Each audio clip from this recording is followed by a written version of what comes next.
Hello everybody, this is Krista and welcome back to Adventures in Metaphysics.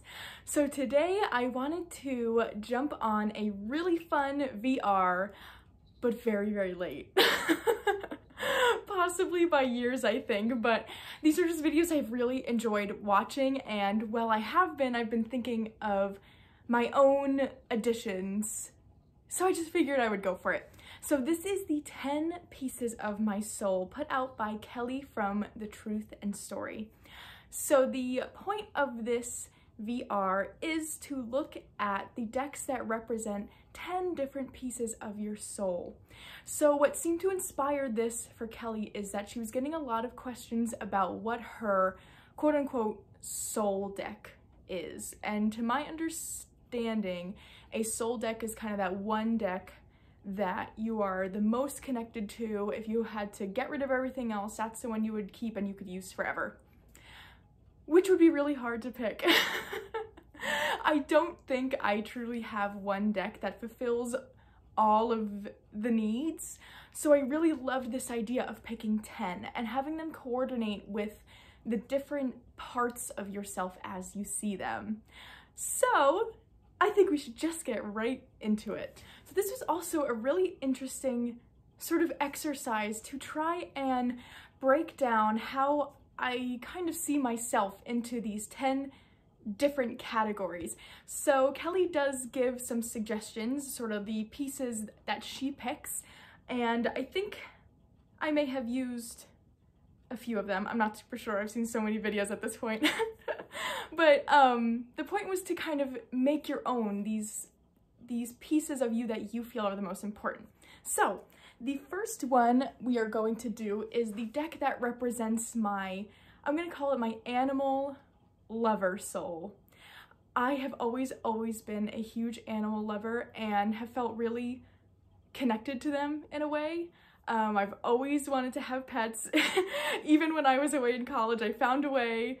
When there was no pets allowed in the dorm rooms we were staying in, I snuck in a goldfish. So it's always been something that's really been important to me, and I love where I'm living now, how I get to feed some of the animals with my bird feeder. And if you don't follow us on Instagram, you may have not seen, but I have three possum visitors that have come every single night. I leave out a little mix of fruit and nut seed, which is good for them. I did look it up. It's healthy for them to eat. I didn't want to give them anything that wasn't good for them, of course. But I have 3 possums that come every single night. It's the most fun to see. So the deck I chose that really represents that is my Oak, Ash, and Thorn Tarot. So this is a really special deck that I'm sure I have shown before. I love the backs of these cards with all the acorns. So this artwork is done by Adam Ohlers, who just makes the most detailed, beautiful pictures. And what I really love about this deck, and why I think I feel so connected to it, specifically in a way that connects me to animals, is that it connects me to the animals right in my area. So I live on the East Coast, so we definitely have very specific animals that we'll see from our day to day, and this really showcases all of those and doesn't really throw in anything that I'm not familiar with, which is really kind of tends to be important to me with decks that show animals. So we have crows, we have foxes, squirrels, rabbits, owls. These are all something I can see in my day-to-day life. And while, of course, you know, these are illustrations, so they are fictional. Aside from the, you know, cups and swords put in these pictures, I do feel like the way these animals are interacting with each other is real in a way. Like so many of these cards where you see the birds, not the birds, the squirrels playing together. I feel like I can really actually watch that happening outside my window, and it adds so much life to that image, which I really love. So if I want to connect with the animals in my immediate area, this is the deck I'm going to use. So this, the Oak, Ash, and Thorn, represents my animal lover soul. So the next piece of my soul that I want to talk about is my childlike soul. So this is something, I guess, a piece of myself that I do tend to struggle with. I have always had a very childlike personality. It's always just been a big part of me. I like seeing things on the brighter side, finding the joy in things, making things fun and silly, and just learning about everything. I feel like how little kids are always asking like, why? I feel like I never lost that. Rachel likes to describe it as having big page energy. She likes to say that I have major page energy. So this is something I really love about myself, but I think the thing I struggle with is that sometimes now in the adult world, I tend to not get taken seriously. So it's this part of myself that I kind of was trying to suppress, which wasn't working because it's just how I am. So the deck that I have that I feel represents my childlike soul and has been helping me to sort of work through any sort of shame or embarrassment I feel around this part of myself is the Playful Heart Tarot. I really, really love this deck. It's so fun and colorful. These are the backs. How fun is that? But the style of the illustrations feels like something that you could see in a children's coloring book, or is reminiscent of the way younger children like to draw, while adding this sort of, mature element to it in a way. I think the artwork is so beautiful, but just with all the colors and kind of the streaky lines, it just really makes me think of that. So it combines this very playful imagery with some really serious messaging, and some of the pictures still kind of make me uncomfortable. Like this one, oh my gosh, I'm glad that one popped up. This one makes me so uncomfortable, I think because he looks like this really serious businessman, very, very immersed in that sort of adult world, and I think this card actually is a big reason I didn't buy this deck for so long. I was so off-put by this specific card. And I think it's because this card represents how I thought I should be for a really long time, but I'm not, and I'm not ever going to be that way. It's just not possible. So now having this deck and working with this card, I've seen that. So I wouldn't say this, this deck is not one I use to connect to my inner child, and I kind of thought it would be. This gives me really, I don't want to say serious, but very deep, almost heavy reading sometimes. I think because I use it to work on this part of myself, and I got it in order to work with my inner child, but again, through working with this deck, I've come to realize that I've got no issue displaying my inner child and tending to my inner child. That comes very naturally to me. The feelings I have around being able to do that so naturally is what I needed to work through. And that's what is so, so helpful for me with this deck. That's what I really feel like it does. So this is the Playful Heart Tarot, and this represents my childlike soul. So this next piece is what I'm going to call my supportive soul. And I'm going to try my best to kind of explain what I mean by that. But this is the part of me that has always had the tendency to want to take care of anything and everything that's around me. I've always had a real sort of mothering tendency, I guess you could say. So I've always been one who wants to give and take care of and support. And I guess a review you could call it. That sounds so weird from my friends, but I've heard from a couple of my friends that they always like coming to me with things because I guess I don't just tell them it's going to be okay. Of course, that's always part of what I hope I'm telling them, but I guess I have a tendency to be more honest about whatever it is that they're coming to me with, and I really like to try and give helpful advice and try and help out. And so I guess that's kind of what I mean by my supportive soul, is I really have a tendency to try and support others in whatever way I can. And so the deck I have that I think represents that is my Reclaim Oracle. So this is an oracle that the creator made to be used around shadow work. And what I really enjoy about this deck is that it tells you like it is. It showcases a lot of really tough emotion. So it's not going to keep anything hidden from you. It's not going to allow you to not confront the things you need to confront.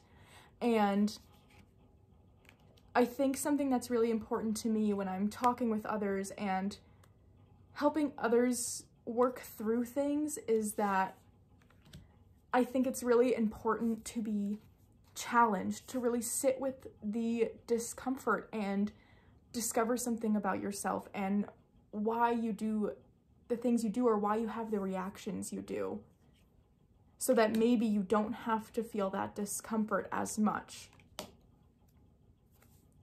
So that's something that's really important to me, and this is a deck that does that. It points out some really heavy emotions, some really good ones as well. Like this one says surrender, but then in this card we have insecurity. And so it's a deck I really love to use whenever I need some advice or feel like I'm really working through something. This one really helps to point out what I don't want to face. And that's what it comes down to, is I think there's a lot of things, of course, we don't want to deal with, but we need to. And I think to be supportive of others, of course, entails providing the comfort when there needs to be comfort. That's not what I'm trying to say, that you should always be like heavy and harsh about it. I do think comforting is very important, but when the time is right, I think a big way to be supportive is to also help to heal things and work through things if you can. And so that's why I think this deck really represents that part of myself. So this is the Reclaim Oracle, and this represents my supportive soul. So this next part of my soul is my magical soul. So I've always been one to believe in magic. I feel like there's a meme that goes around talking about how if you didn't mix together sticks and leaves and mud in a bucket in your backyard when a kid, then like we can't talk, kind of thing. But that's the kind of stuff I would do. I would make like potions in the shower, and oh my gosh, my mom was the most patient because I cannot imagine how much shampoo and conditioner I wasted mixing it together into a potion and then not using it. Very wasteful. But I have really always had this belief in magic, which of course has changed and evolved as I've gotten older. But the deck that really represents that for me is the Victorian Faerie Tarot. Now I do have to apologize because this one is out of print. There are some copies that will pop up on eBay, but I'm gonna put links to where you can get all of the decks I mention in the description below. And for this one, I'm gonna put a link to the Mystical Faerie Tarot, which is not one I've ever worked with, but from looking at pictures, it seems to give a very similar feel. So I'll link that one if you want to check that one out. But this is the Victorian Faerie Tarot, and this I feel really represents the magical part of my soul, as it's even evolved from when I was a child to now, because I've always had this belief in fairies. I've always been fascinated with them and just really love the idea of fairies. I love their connection to nature. I think a big thing is that how I've thought of magic and how I've played with magic has always been very rooted in being outside and being in nature. And so that's sort of what fairies do for me, is they are these little spirits that are connected to nature. So I personally believe in them. I like to think they're real, but even if they weren't, what a great symbol they are for the different things that really do happen.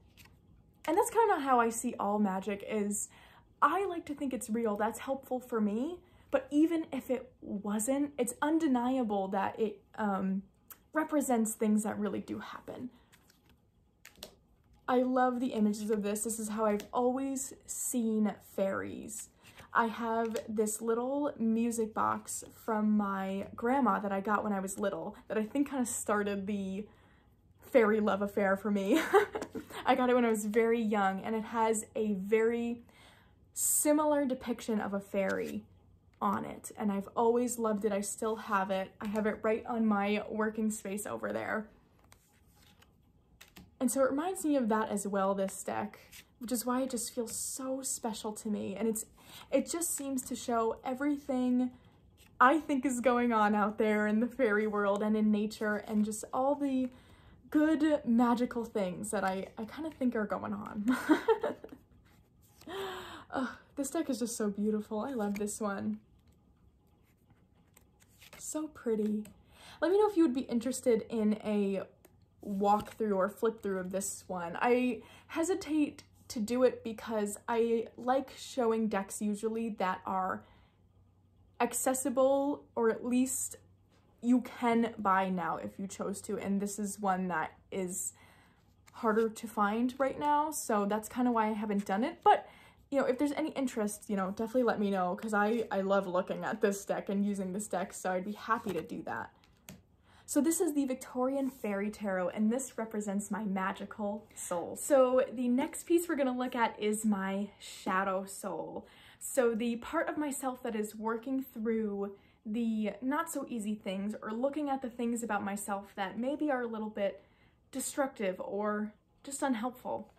For me, that is the Somnia Tarot.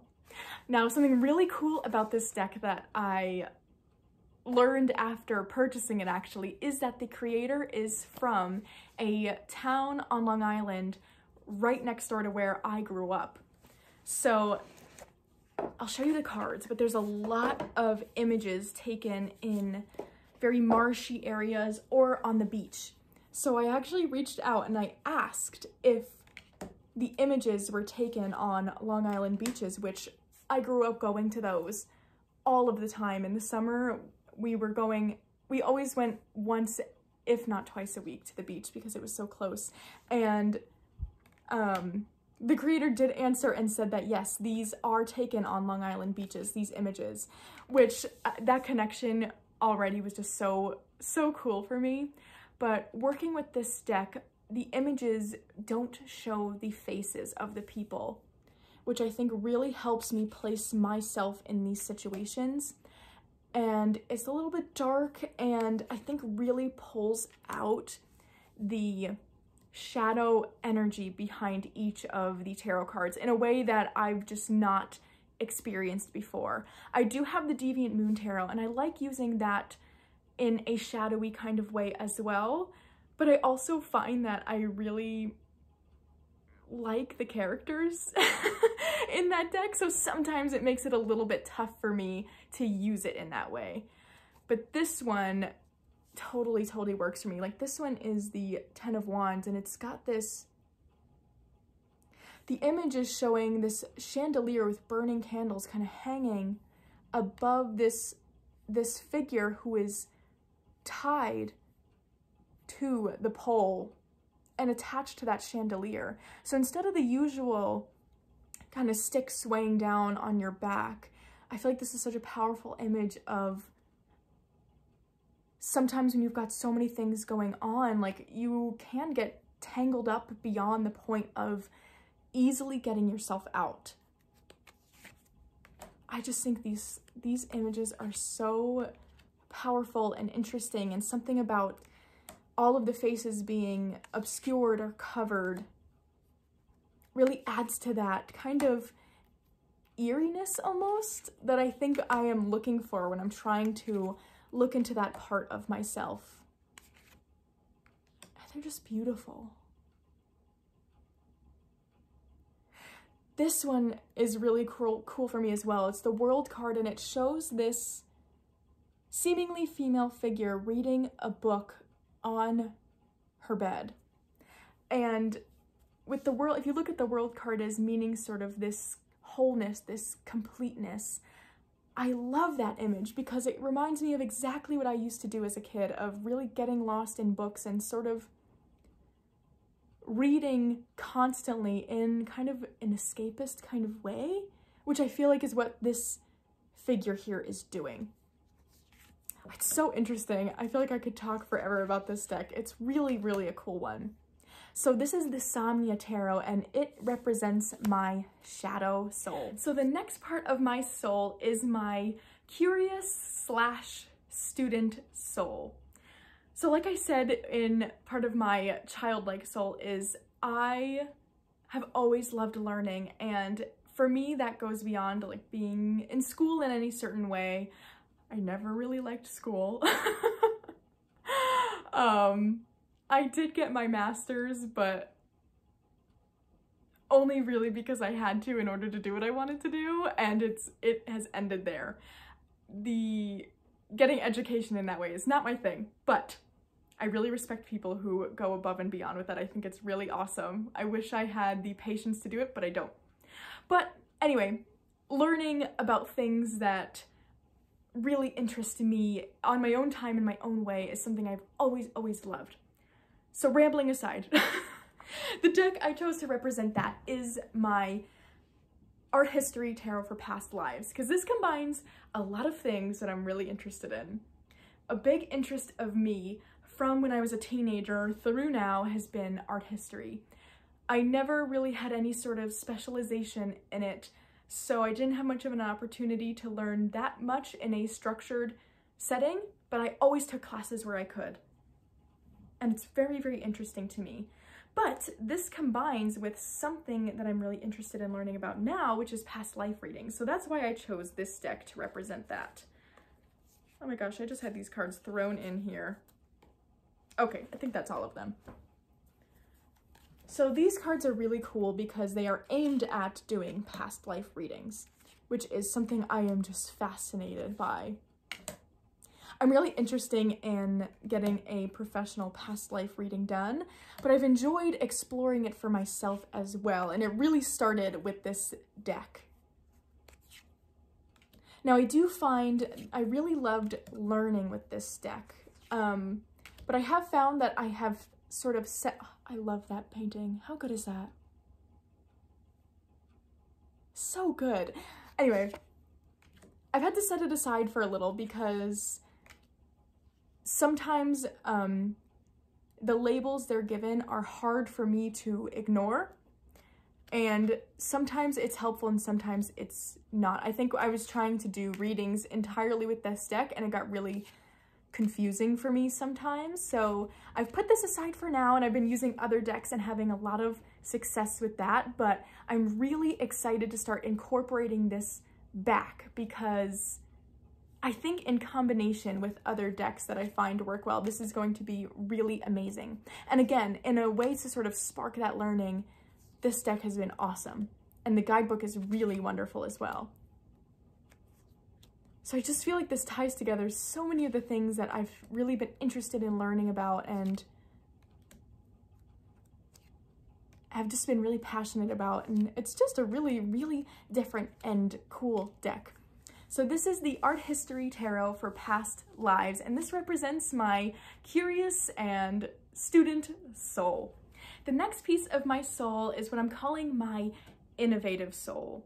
I have always been really good at coming up with new things and being creative, especially when I have to think on my toes. Something we like to say at the library, we and the other librarians, is that the #1 skill we have in our jobs as librarians is our ability to pivot. And I think it's mostly because we do work for a smaller library, so there are 3 librarians, adult, teen, and I'm the children's, so we are completely in control of our whole domains without really much help. So that means a lot of the times we have to think on our toes and be creative, which is something I really enjoy, and I love getting to do that. It's not in any sort of like under pressure kind of way, but I'm trying to think of an example. So there's a scarecrow competition every year, and this year the adult librarian and I were working on it together, and we wanted to do the 3 witches from Macbeth. And we made it super cool where I had this big witch's cauldron, and I figured out how to get a, it's an aquarium mister I bought actually, like where it releases these vapors. So I had it inside the cauldron, inside a coffee mug filled with water, and it made it look like the whole cauldron was smoking. So it was really cool, and I love getting to be creative in that way. But a slight hiccup we ran into is we ordered these foam pumpkins online to be the heads, thinking they'd be regular pumpkin sized, and they came in and they were like this big. And our scarecrows were pretty life-sized, so of course they came in like the day before we had to have the scarecrow up, so we did what we do and we pivoted, and I ended up sewing together these really cool felt heads, and we still found a way to use the pumpkins so they weren't wasted. So that's just an example of sort of the antics that happen and what I mean by that. Anyhow, I guess I'll show you the deck. So the deck I have for my innovative soul is my soul cards, and they're in this wacky bag because I have both soul cards 1 and 2 combined together in here. So it's this really huge deck I've come up with. I have to split it in half to hold it up. So these cards are really interesting, and the reason I picked it for my innovative soul is because the way they're creative is the way they're created is super interesting. It's a process called touch painting, I believe. I think that's what it's called. But the artist basically has a bunch of paint, and I think what they do is sort of just rub the paint around, lean on it, and all different sorts of things until it ends up in some sort of pattern, and then they can kind of complete it from there. So I think it's just such an innovative way to come up with an image, and it has such evocative imagery in here. And the other reason I picked it is because there's no keywords. So when you pull a card, you have to completely make the meaning for yourself. So I find that it really exercises that creative part of my brain that I love to use. I love having to think on my toes, and this one really forces me to do that. It really makes me lean into my intuition a lot more than I usually do. And it's so interesting because you can pull the card, or the same card, multiple times and have a totally different feeling from it based on what's around it and how you want to order things. And it's just really, really a cool and different and interesting deck. So this is Soul Cards 1 and 2. You can see I've kind of got the different colors. They do have different color backs. So there's this red and this blue color. But I find that it doesn't really bother me because since there's no keywords and there's so many cards when you combine them, I don't know that I ever would really remember which images go with what backs, if that makes sense. I don't know if I'll ever really have a memory for that, so it works for me. But this is the Soul Cards 1 and 2, and these represent my innovative soul. So the next part of my soul is my spooky soul. I have always loved anything spooky, anything to do with ghosts and spirits. I am definitely a big believer in ghosts. I do think they're real. So anything in that sort of realm, oh, cryptids, anything like that, I've always had a really big fascination with. So of course the deck I picked to represent that is my Memento Mori Oracle. I won't spend too much time on this because I know how many times I've shown it, but it just is the perfect deck to represent that. It feels so connected to the spirit realm. The images are kind of macabre, which I love. They're all twisted around, of course. And I do believe this pulls from some sort of Victorian era illustrations, which I also really love anything to do with the Victorian era. And there's definitely such a connection between like spooky and Victorian era. I think that era in particular just had so many spooky things about it. And my dream is to one day, when I'm ready to pass on, haunt some kind of old Victorian mansion in complete Victorian garb. That's my ghostly wish, is to be a dramatic Victorian woman haunting a mansion. Someday, maybe it'll happen. Not wishing anytime soon, but anyhow, this definitely represents my spooky soul. And this is the Memento Mori Oracle. Next, I have what I'm gonna call my wacky soul. So this represents the part of me that it kind of ties in with the childlike soul, but I love anything that's weird and making things playful and fun and creative, and yeah, just anything that's a little bit strange and a little bit weird in a fun way. The deck that I think really represents that is the Carnival at the End of the World Tarot. This deck is so fun and a little wonky and really goes its own direction. I love any sort of stories to do with the circus. I don't like going to the circus, but the idea of like an early 1900s or Victorian era carnival I think is so fun. I love any sort of stories about that, and I always have. I feel like a lot of the books I read as a kid had something to kind of do with that. So this deck has a lot of extra cards, and even the regular tarot cards have the imagery is just strange. It really is. But there's so much to look at. It seems simple, but there really is so much to look at, and it really goes its own direction and has made me think about a lot of the cards in a different way. I just think it's so fun.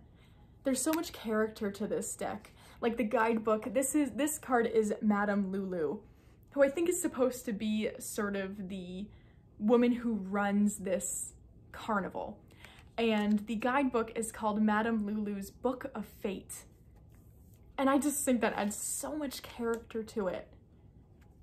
And this is a pretty new deck to me, but I just really instantly connected to it because I feel like it fills this slot that none of the decks I've had have filled. And I can't think of a better way to describe it other than this wacky part of me that loves things to just be strange sometimes. And this really fills that. I love this one so much. It's been so much fun to play with, and it gives really great readings. I love the extra cards. It just goes its own way in the best kind of way. So this is the Carnival at the End of the World Tarot, and it represents my wacky soul. All right, last but not least, this is actually the main prompt that Kelly gave in her video, and I kind of just wanted to save it for last because I think this specific main prompt is just really special.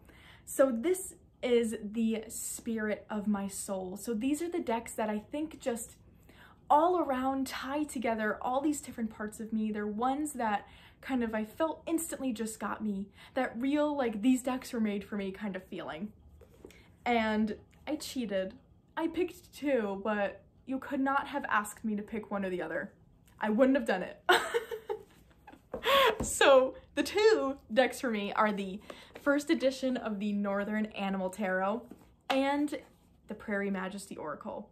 And these work so well together too, and I think that is also part of it and why I couldn't choose. So the Northern Animal Tarot is just one that right from the start has been such a love affair.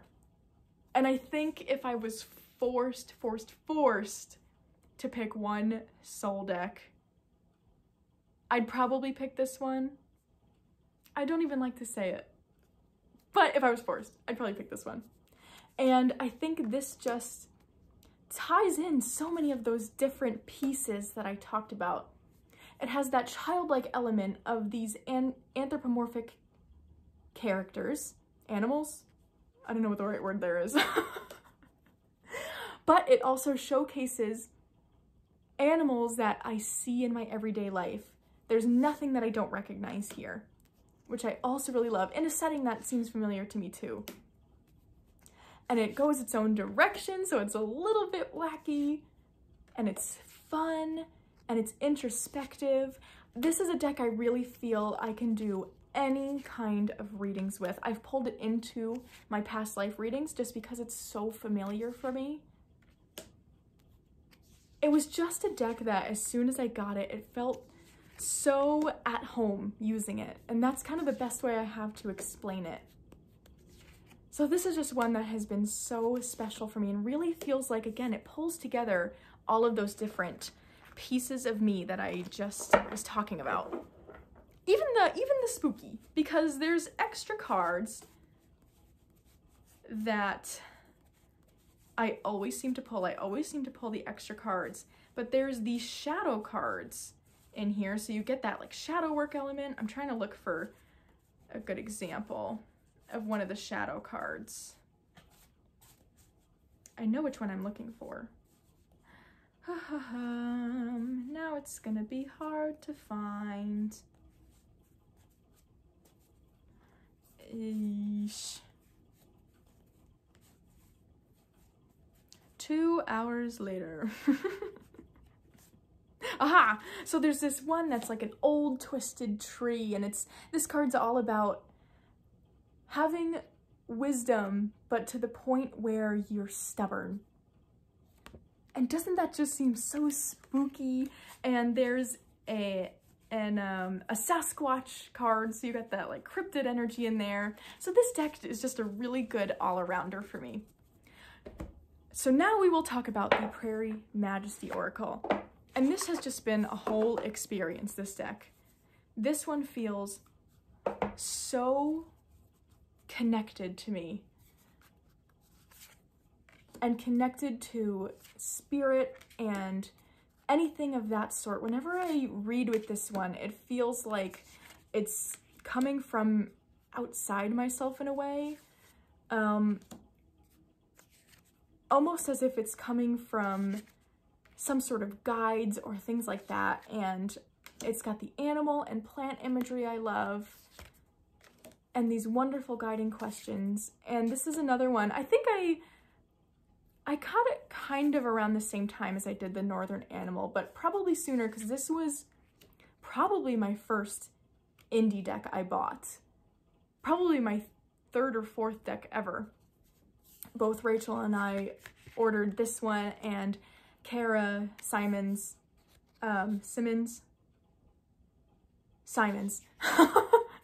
always unsure about that one. Her grandmother's oracle, which I also really, really love. We both do.